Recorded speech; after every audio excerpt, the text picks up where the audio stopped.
Hello, मैं ज्योति प्रीतम सिंह।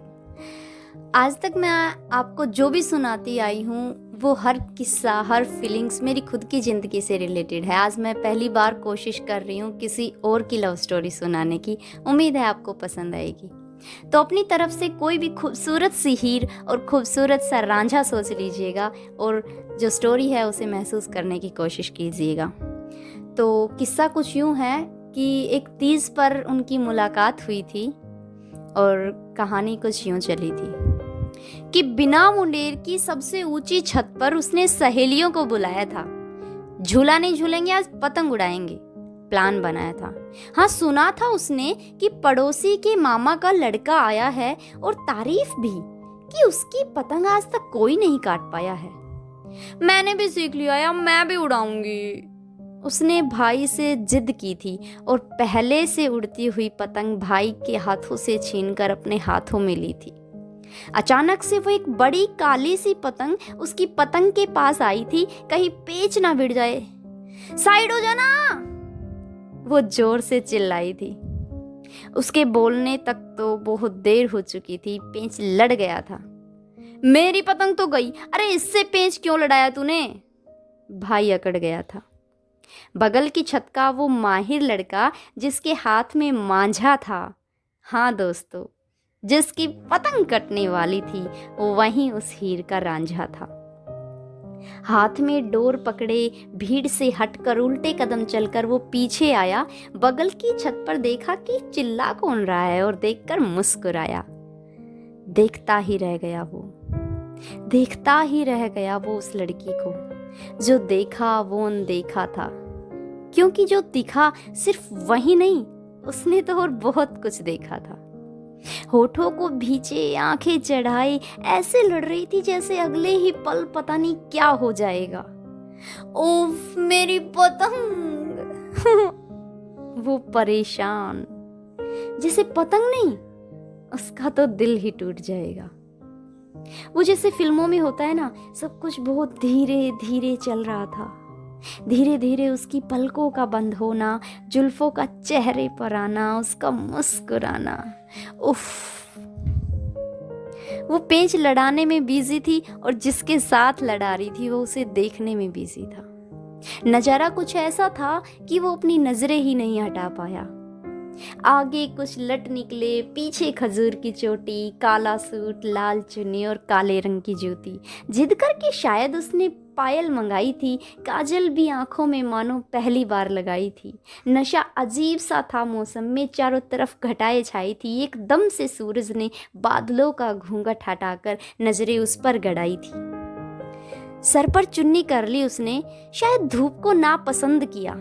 जरा सी गर्दन टेढ़ी करके उसने आंखों को हल्का सा बंद किया। सारी सहेलियां गोरी थी पर जरा सी सावरी थी वो।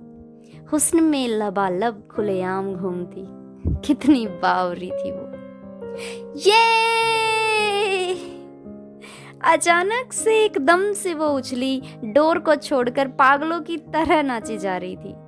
देखो भैया, नहीं कटने दी ना आपकी पतंग, आप तो ऐसे ही डर रहे थे, वो मटकते हुए बोली। कितना खुश थी वो। अबे साले क्या कर रहा है? एक तरफ गाली पर गाली पड़े जा रही थी और वो बावरी खुशी में मानो फूली ही नहीं समा रही थी।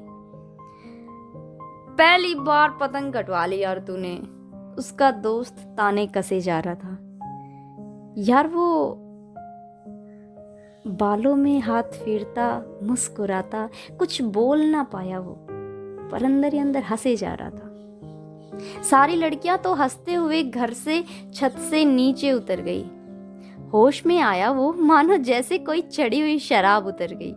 दिल की धड़कनें अभी भी तेजी से धड़के जा रही थी। आंखों के सामने नहीं थी पर वो सूरत अभी भी मुस्कुरा रही थी। आंखें और कुछ नहीं देख रही थी कि अभी उसे और देखना है। दिल कह रहा था कसर बाकी है, अभी आंखों को और सेकना है। जिस पतंग को आज तक कोई नहीं काट पाया, वो पतंग कट गई थी। गाने तेज हो गए, छत पर खड़ा हर बच्चा खुशी से चिल्ला रहा था। उसे जाने कौन सी चीज मिल गई थी। बेफिक्र बेपरवाह सीढ़ियों से बस नीचे भागा जा रहा था। उसे यूं भी फिक्र ना रही कि गैरों के मोहल्ले में खड़े होकर किसी गैर लड़की को एकटक देख रहा है। होश तो ऐसे खो बैठा था मानो चढ़ी हुई कोई शराब थी। आज तो सारा जोर लगा के झूला झुलाएगी तू। सहेली बहुत खूबसूरत थी, पर वो तो मानो कोई आफताब थी। वो अभी भी उसे ही देख रहा था। उसकी रुकी हुई सांसें, भरी हुई धड़कनें, पलक नजरें, टूटे से हाथ, लड़खड़ाते पाँव, मुस्कुराते होठ, खुशी से झूमता दिल गवाह थे कि उसने मोहब्बत को चख लिया है। मानो उसे दिल में नहीं, अपनी लकीरों में लिख लिया है। पर कहानी सिर्फ यही नहीं है दोस्तों, अभी तो इश्क की राह का मुकाम बाकी है। नाम था जो उसका, होना बदनाम बाकी है। एक तरफ इश्क में इतना मत मुस्कुरा रांझे, अभी तो हाँ या ना का तेरी हीर का मिलना पैगाम बाकी है। अभी तो इश्क की राह के और भी हालात बाकी है। सिर्फ रांझे ने ही तो देखा है हीर को, उनकी पहली मुलाकात बाकी है। तो दोस्तों देखते रहिए, सुनते रहिए और हाँ, इश्क करते रहिए। आपसे फिर मुलाकात होगी अपनी कविता में। Thank you.